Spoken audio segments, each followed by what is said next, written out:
Muy bien, seguimos en Nativa Nos Conecta, esto es Pulso Laboral y como ya ustedes saben, el día 10 de diciembre, hace algunos días nada más, se desarrolló en el mundo el Día Internacional de los Derechos Humanos.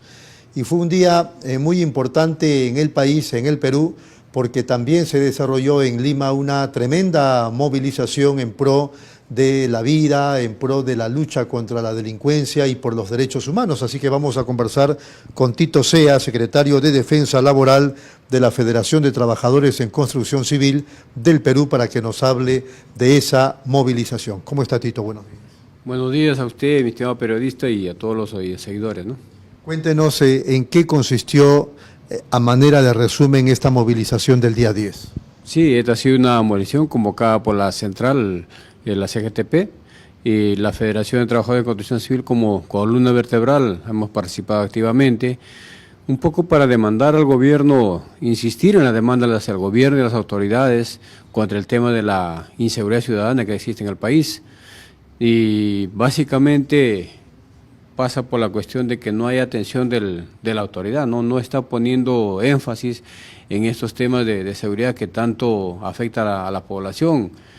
Siempre hemos dicho que el crimen organizado inicialmente estaba en construcción civil, pero ahora está a todo nivel, ¿no? Los transportistas, los bodegueros, todos. Entonces, eso en sí ha sido la demanda hacia el gobierno el día 10 de diciembre, como fecha conmemorativa de los derechos humanos a nivel mundial. ¿Qué pasa con el gobierno? Iba a decir Estado y no correspondería, sino el gobierno, quien administra o quienes administran actualmente el Estado. ¿Es negligencia, insensibilidad, incapacidad? ¿Qué puede estar ocurriendo? Creo que hay incapacidad del gobierno, incapacidad, no hay empatía con la población, porque lo que vemos, estas medidas que toman, medidas como las de estado de emergencia, que no han tenido ningún resultado favorable. En los mismos distritos donde hay estado de emergencia existen los crímenes a diario, entonces no hay ningún resultado favorable. Pero sin embargo, para el señor ministro, él cree que todo está bien, todo está reduciendo el crimen, cuando esa es una tremenda mentira, ¿no? Y eso lo sabemos todos, la población. Lo que acá se tiene que hacer, de repente, desde la Federación siempre hemos recomendado, ¿no?, que sea un Consejo de Estado, una cuestión más activa, más proactiva, para que pueda dinamizar mejor, implementar la policía. El tema de inteligencia en la policía es clave, no hay eso en la policía, ¿no? Y hay que también, pues, la población ya no confía ni en la policía, porque muchos de los policías están involucrados en temas muy delicados, ¿no?, en temas de la corrupción, de la extorsión mismo. Entonces, habría que hacer una reingeniería en todos los sistemas de justicia del país. Bueno, en apariencia, el ministro del Interior, Juan José Santibáñez, pareció sensibilizarse con el caso de Arturo Cárdenas. ¿Qué ha pasado? ¿Han investigado ya de veras? ¿Están investigando? ¿Qué se sabe del caso y cuánta gente presa hay? Nosotros en el año 2011 tenemos 24 dirigentes de construcción civil asesinados y no hay ningún responsable por los 24. Entonces, aparentemente, como indica usted, cuando sucedió lo de Arturo el día 16, después de la conferencia, en el Ministerio del Interior, cuando nos hemos reunido con el ministro y los altos mandos de la policía, aparentemente nos daba la esperanza de que podría ser algo. Pero han pasado los días y no ha habido nada, no hay nada. Todo es puro, diríamos, paseo. Y este ministro es un tremendo mentiroso, hay que decírselo así. No sé si te acuerdas cuando un día balearon en la mañana a un chofer en Comas y él salió a decir que no hubo balacera. Lo matan al conductor en su micro, en su combi, y él salió a decir que no hubo balacera, que no hubo tal hecho, ¿no? Cosas así. Entonces, la población creo que no le cree a estos ministros, hay que decirlo todo, porque todos están metidos en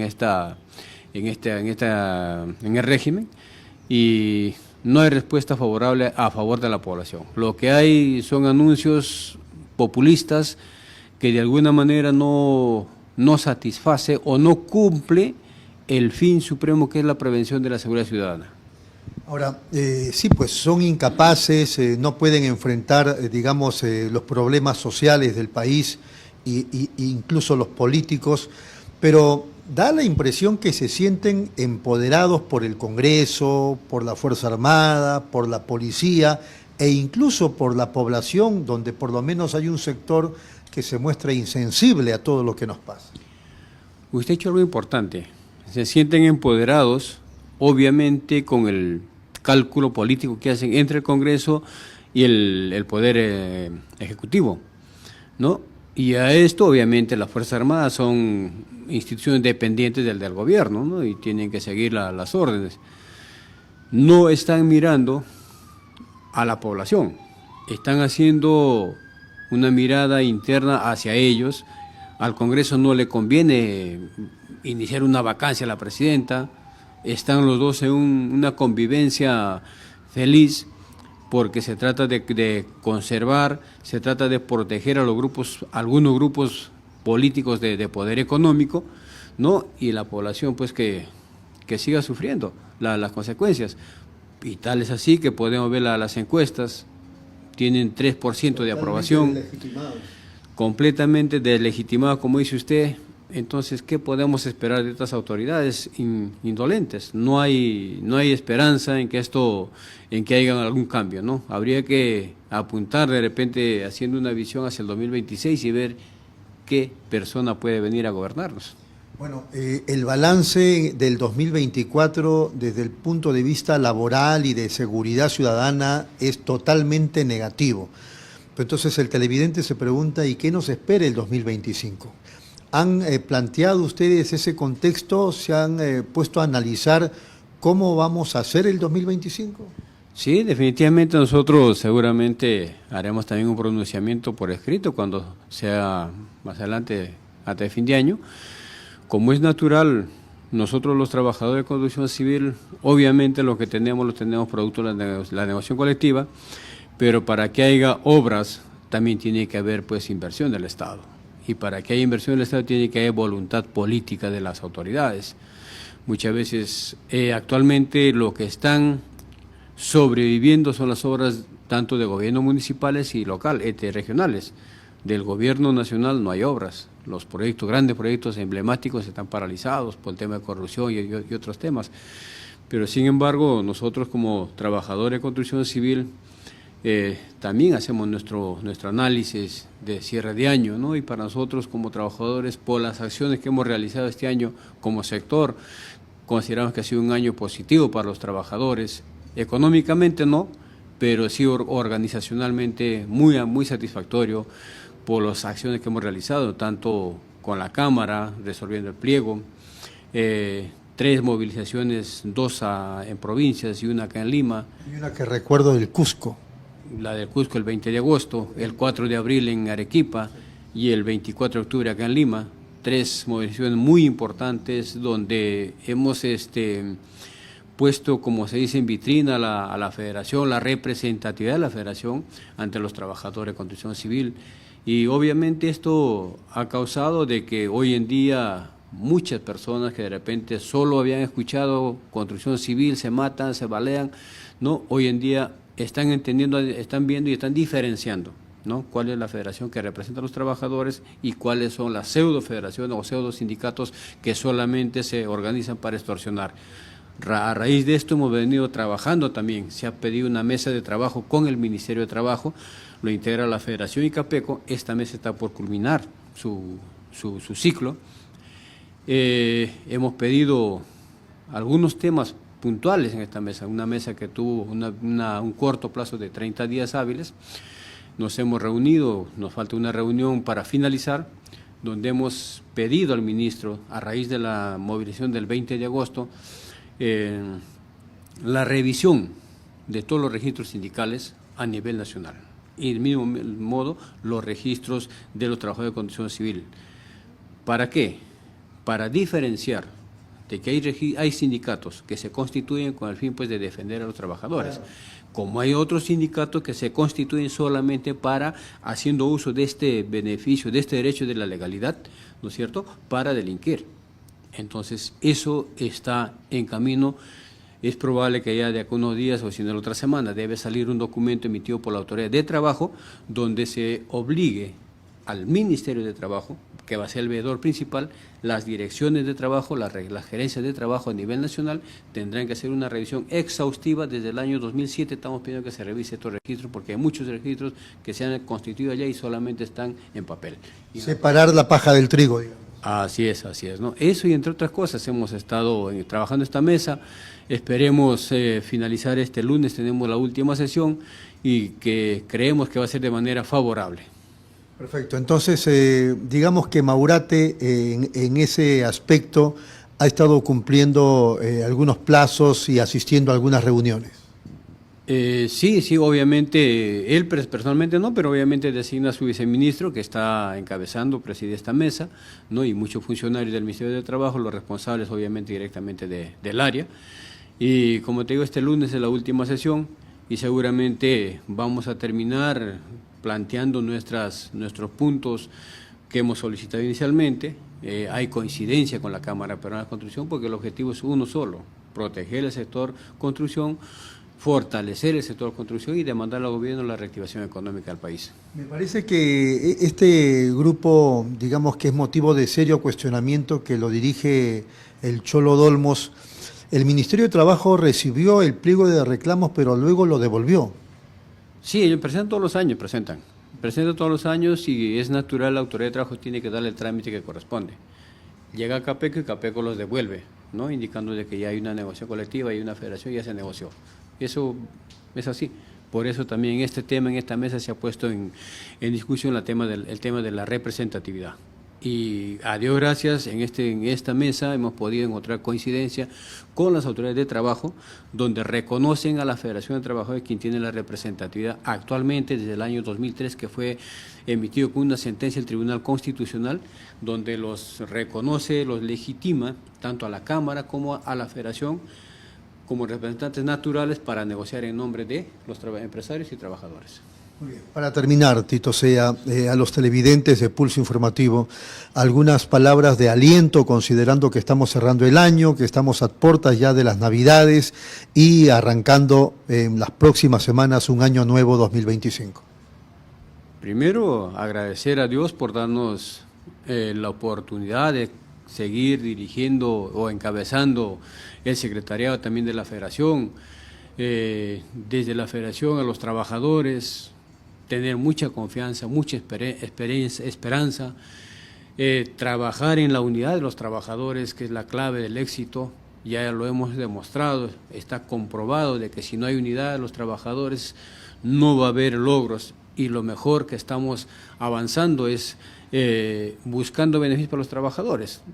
También aprovecho la oportunidad para decirlo, el día de ayer en la Comisión de Economía y Finanzas, en el Congreso, el Ministerio, en la Comisión del Congreso ya se ha aprobado el proyecto donde estamos pidiendo la modificación de la Ley de la Seguridad Social, ¿no? Ha salido con voto favorable, entonces esto va a pasar al Pleno, y en el Pleno se debe discutir y en el Pleno se gana con votos, ¿no? Y desde acá el llamado a nuestros compañeros dirigentes a nivel nacional, el trabajo que hemos hecho siempre, cuando se ha logrado la ley de la restitución de la ley de jubilación, una correlación de fuerza con nuestros congresistas en cada región. Eso vamos a hacerlo cuando llegue este proyecto al Pleno, seguramente que va a ser en beneficio de los trabajadores.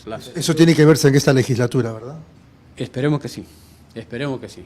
Desde la Federación permanentemente estamos trabajando por buscar mejores beneficios para los trabajadores y sus familias. Y este año ha sido un año positivo para los trabajadores organizacionalmente. Perfecto. Tito, ha sido muy amable. Muchas gracias a Tito Sea, nada menos que secretario de Defensa de la Federación de Trabajadores en Construcción Civil del Perú. Vamos de inmediato a la pausa, volvemos.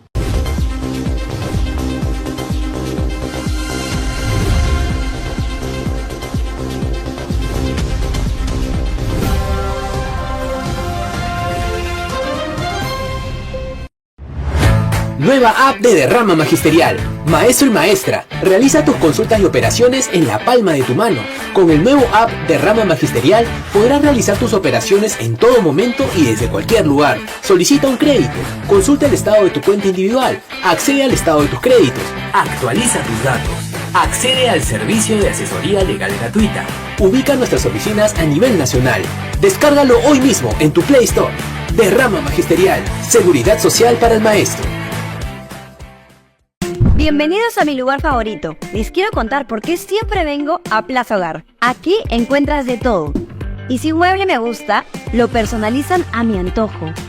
Elijo el color, la tela, todo a medida. Y también puedo traer a reparar todos mis muebles. Además, el servicio de despacho funciona perfecto y a un precio accesible. Y por si fuera poco, siempre encuentro estacionamiento. Somos Plaza Hogar. Muy bien, seguimos aquí en Pulso Laboral, como todos los días viernes. Vamos a conversar con Gustavo Minaya, secretario general adjunto de la Confederación General de Trabajadores del Perú. ¿Cómo está, Gustavo? Muy buenos días. En principio, me gustaría hacer una suerte de balance del tema laboral en el 2024. ¿Cómo nos fue, por favor? Primeramente, un saludo cordial a nombre de la CGTP, señor Lara, y agradeciendo por esta oportunidad. El 2024 no ha sido diferente de todos los años anteriores en que venimos enfrentando una normativa laboral antitrabajador, una normativa laboral antisindical que le está permitiendo lamentablemente al sector empresarial enriquecerse a costa del sacrificio de los trabajadores y trabajadoras. ¿Podría darnos algunos detalles? Sí, por ejemplo, lo más reciente, aquí en la Universidad Peruana Cayetano Heredia. Mire usted, hay una trabajadora sindicalizada que está enferma de cáncer en un estado avanzado. La universidad no ha tenido mejor decisión que quitarle su remuneración. No sabemos, simplemente ha tomado la decisión porque supuestamente dicen, ¿no?, la trabajadora tiene que hacer una gestión ante la AFP para su trámite de pensión adelantada. Pero si es trabajadora activa, si tú le quitas la remuneración, no van a aportar a esa salud. Y su tratamiento lo está siguiendo en la Seguridad Social. ¿Qué pasaría si se corta su atención en esa salud? Prácticamente sentencian a la trabajadora a que su enfermedad se agrave y Dios no quiera, suceda algo terrible. Por eso, ¿cómo podríamos llamar a eso? ¿Insensibilidad? Totalmente, mire, podemos ponerle muchos calificativos, pero nosotros nos estamos dirigiendo también al rector de la universidad para que solucione este tema de humanidad, además de la solución de los problemas que se han generado por las funcionarias de la Dirección de Desarrollo Humano y de Relaciones Laborales, que después de 6 meses no solucionan un pliego de reclamos, imponen sanciones por ejecutar un derecho de huelga los días 19 y 20 de septiembre. Eso mismo se da en muchas otras organizaciones sindicales del sector finanzas, del sector minería, del sector de las manufacturas, en donde las negociaciones colectivas por efecto de la ley, el Estado o el gobierno no puede intervenir directamente para la solución y puede pasar un pliego de reclamos negociándose 1 año o 2 años. Y los trabajadores... El caso Forte, desde el 2023 presentan pliego de reclamos y la empresa no se da por aludida. Recurren al Ministerio de Trabajo, el Ministerio de Trabajo convoca a las 2 partes para conciliar, va el sindicato, pero no van los de la empresa. El caso de los trabajadores del agua potable y alcantarillado, que a través de su Federación Nacional, la FENTAP, han presentado un pliego nacional para una negociación colectiva por rama, ha pasado más de 1 año.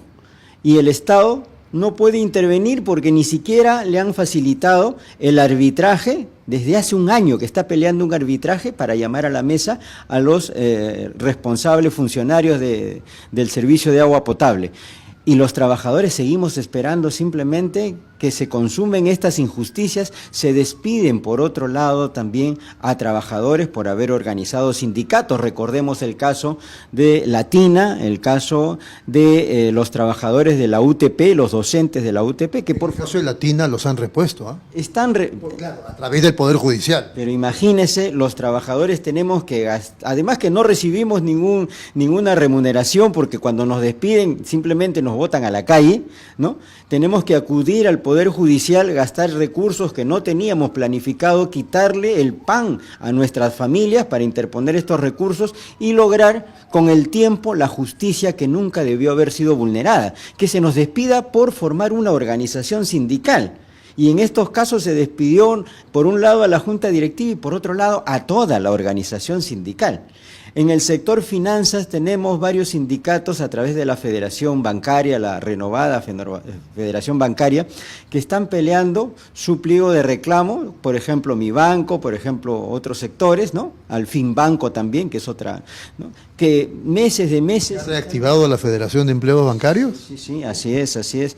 Está renovada, por supuesto, con muchas dificultades, porque con la legislación hay muchos trabajadores trabajando en condiciones de tercerización, en condiciones de contratos a plazo fijo, y por supuesto, los trabajadores con contrato a plazo indeterminado resultan siendo tan pocos, como es también el caso del sector minero. Mire usted, más del 80% de los trabajadores que laboran en la minería, en la gran minería, en la mediana minería, son trabajadores tercerizados. Imagínese usted, entre el 15 y el 18% son trabajadores efectivamente de la planilla, de la gran empresa y de la mediana empresa. Todas estas cosas las hemos relatado en las reuniones que hemos tenido en el Consejo Nacional del Trabajo a los representantes del sector empresarial, CONFIEP, Sociedad Nacional de Industria, Sociedad Nacional de Minería, Cámara de Comercio de Lima, AGAP, que representa a los trabajadores de la agroindustria, que también es otro sector. Oye, ¿usted cómo van a poner en discusión en el Congreso? Los aliados del empresariado, ¿no? Renovar supuestamente o fortalecer la agroindustria, volviendo a la ley Klimper, que era una ley totalmente explotadora y esclavizante de los trabajadores de la agroindustria. En otros lados se nos dice, claro, la agroindustria ha traído a pleno empleo, por ejemplo en Ica, por ejemplo en el norte del país, pero ese pleno empleo no significa plenos derechos. Los empresarios son los únicos que tienen plenos derechos, porque además de los beneficios que reciben de exoneraciones tributarias, devolución de impuestos y otras prebendas que exigen del Estado, no corresponden eso a otorgarle también esos mismos beneficios a los trabajadores que laboren y que les generan la riqueza. ¿Cuánto han ganado durante estos últimos 20 años las grandes empresas de la agroindustria? ¿Qué han ganado o cuál ha sido el aporte de esas ganancias para los cientos de miles de trabajadores pobres, campesinos, agrarios, que muchas veces han tenido que dejar sus tierras, trabajadoras del hogar? En el caso de las trabajadoras del hogar, que también es deprimente su condición, que trabajan justamente en los hogares y nadie supervisa las vulneraciones de sus derechos. Y no solamente hablamos de derechos laborales. La Federación de Trabajadoras del Hogar, afiliada a la CGTP, incluso ha denunciado vulneración de sus derechos propios de las trabajadoras al haber sido víctimas hasta de violaciones, ¿no? Entonces, ¿quién supervisa? Y ahora nos dicen, pleno empleo de la agroindustria y trabajadoras del hogar que incluso ya no trabajan en los hogares, sino que han preferido irse a trabajar al campo. Pero claro, entre un sistema explotador y otro más explotador, la trabajadora tiene que ver por lo menos alguna mejor condición. El contexto de las empleadas del hogar ha cambiado. De los 70, digamos, tenían un perfil determinado, ahora tienen otro. Y es cierto, ¿no? Muchos abusos, aún ahora, pero han ido, digamos, cambiando las cosas, por lo menos esa es una impresión. Se ha cambiado gracias al trabajo de la Federación Nacional de Trabajadoras del Hogar afiliada. Otra cosa, justamente sobre la federación, yo la entrevisté la semana pasada a la presidenta. El sindicato, digamos, agrupa más o menos a unos 6.000 trabajadoras del hogar a nivel nacional. Pero yo le pregunté, a nivel nacional, ¿cuántas trabajadoras del hogar? Estamos hablando de 500.000 más o menos. Fácilmente. A nivel nacional y acá en Lima hay un sector bastante importante. Por supuesto, pasan los cientos de miles, pero las condiciones laborales en las que laboran son deprimentes, por eso. Ni siquiera reciben el sueldo mínimo vital, que es un sueldo, perdóneme usted la frase, pero es un sueldo miserable, que es un sueldo que está por debajo del nivel de extrema pobreza, en donde solamente se les permite a las familias comer lo que sea, ni siquiera nutrientes, ni siquiera darle, ¿no? Ya no conocen carne, ni pollo, aquellos que ganan el sueldo mínimo vital. Y por otro lado sale pues la señora Boluarte a decirnos que con 10 solcitos se puede, ¿no?, preparar el almuerzo de la familia y todavía queda para el postrecito. O sale un exministro de Economía en Arequipa a señalar que el sueldo mínimo vital, en vez de incrementarse, debería bajarse a 760 soles. Mire usted a qué nivel hemos llegado de representantes no solamente nefastos para el país, ineptos, totalmente fuera de la realidad. Señor Minaya, la pregunta entonces para cerrar lo del 2024 sería, ¿qué hemos hecho mal los peruanos, en este caso los trabajadores o las centrales sindicales, que hemos permitido todo esto el 2024 y qué nos puede esperar el 2025? Yo diría la clase trabajadora del país, y ahí nos incluimos a todos, porque es cierto, ¿en qué estamos fallando? Estamos fallando en seguir manteniendo un régimen que la CGTP ha calificado de dictadura criminal, porque tiene sobre sus hombros la muerte de 70 personas, y el día de ayer nada menos que el ministro de Educación de nuestro país ha señalado que los derechos humanos no son son solamente para las personas y no para las ratas, ¿no? Aludiendo a los manifestantes. Yo he sido uno de los manifestantes, ¿no? Que incluso soy testigo fiel de cómo aquellos manifestantes que salieron a las calles de manera masiva, ¿no? En los meses de diciembre, enero, febrero y marzo hemos sido víctimas de un ataque brutal de la Policía Nacional, y yo me imagino cómo habrá sido en el interior del país, en el sur, en donde se asesinaron la mayor cantidad de ciudadanos inocentes por ejercer un derecho a la protesta. Y entonces... Incluso menores de edad. Incluso menores de edad, que hasta ahora no se sabe absolutamente de cuál es el grado de justicia de la cual se está avanzando y si hay responsables encarcelados como debería de ser. Pero claro, como el gobierno está en su apogeo, gobernando bajo el miedo, gobernando bajo la prepotencia, gobernando bajo los criterios racistas, discriminatorios del Congreso de la República, del Poder Ejecutivo, y eso lo replican los propios empresarios en sus unidades empresariales, porque... Cancha libre. Exacto, desprecian a los trabajadores, desprecian sus pliegos de reclamo, desprecian el reclamo de derechos. Exacto, no hay Estado. Y entonces, ¿cuál es el error que todavía seguimos manteniendo, por lo menos la mayoría de trabajadores y trabajadoras, que no se movilizan para poder generar este punto de quiebre que todos necesitamos, todos en el país? ¿Por qué ha avanzado la criminalidad? ¿Por qué sigue avanzando la corrupción? ¿Por qué no tenemos justicia por los muertos? ¿Por qué los trabajadores seguimos siendo víctimas de las infames leyes antilaborales y antisindicales? Porque no asumimos protagonismo. La CGTP ha convocado a innumerables movilizaciones nacionales, pero no somos suficientes. No somos los únicos los que debemos de movilizarnos, porque si bien es cierto, los derechos laborales y sindicales son importantes, no son los únicos derechos que se tienen que defender en un país. Ahora incluso tenemos que salir a defender el derecho a la vida, por el incremento de la criminalidad, del sicariato, las extorsiones, que ya una importante federación nuestra, que es la Federación de Trabajadores en Construcción Civil, la viene sufriendo desde hace más de 20 años. Y lamentablemente habíamos normalizado esa situación. Que se mate un dirigente de construcción, a un ingeniero de obras, a un trabajador, bueno, no pasa nada. Pero como ahora eso se ha extendido a todos los rincones del país, a los diferentes sectores de la producción y de servicios, claro, ahora salen a protestar diferentes sectores, pero tampoco lo hacen, pero no es suficiente, y nos demuestra que gobiernos autoritarios, gobiernos criminales de este tipo y de esta fachada, que están en el Poder Ejecutivo y en el Congreso de la República, que no les interesa nada, debe ejercerse desde la sociedad civil, desde el pueblo mismo, acciones mucho más contundentes. Por supuesto, dentro de la democracia, porque ya me dirán seguramente alguien que escuche eso, no, usted está promoviendo la violencia. No, dentro de los parámetros democráticos, pero enérgicos, a exigir que hayan cambios reales para darle oportunidades nuevas a los ciudadanos y ciudadanas de nuestro país. Muy bien.